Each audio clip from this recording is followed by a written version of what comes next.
We typically have some power outages and et cetera, but in each of those instances, there were battery backups in the voting machines and the poll books, and voting was unimpeded. Christopher Piper is the Commissioner of the Virginia Department of Elections. Piper gave me a telephone interview following Election Day. I questioned him about reports of voting challenges, including long waits to cast a ballot and power outages at various precincts. There were reports of long lines both in Chesterfield County, Henrico, and Prince William County. In fact, in two precincts in Chesterfield County, the polls were extended by 2 hours to close at 9 o'clock due to the long line. But other than that, it was a very successful election day.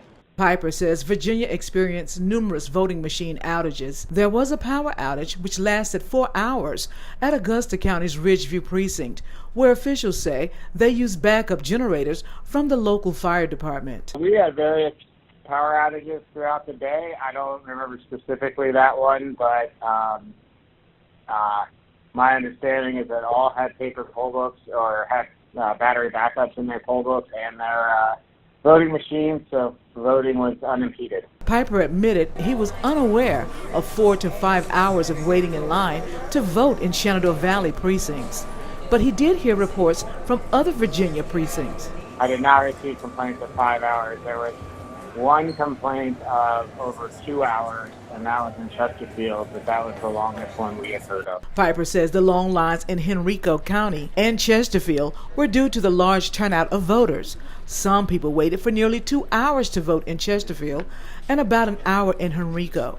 There were also long lines in Prince William County. According to him, in 2006, more than 50% of the registered voters cast ballots.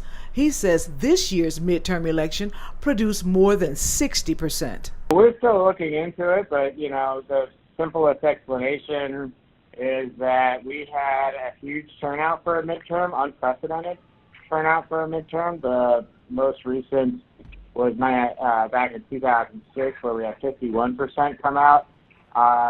We don't have the final numbers yet, but we are looking at greater than 60% of registered voters turning out for this election. So that's not something we've seen in a while, and I think it's something that we're going to be reviewing and looking into to make sure that we get that squared away properly, and we can be prepared for the great numbers of people that will arrive in 2020 for the presidential election. Piper warns not to get too excited about the reporting of the large number of voters. He explained his office is working to confirm the large turnout. That will happen on November 19th when the election numbers are certified. What we do after the vote is certified by the state board of elections, the registrars go through their poll books and they determine who was checked in.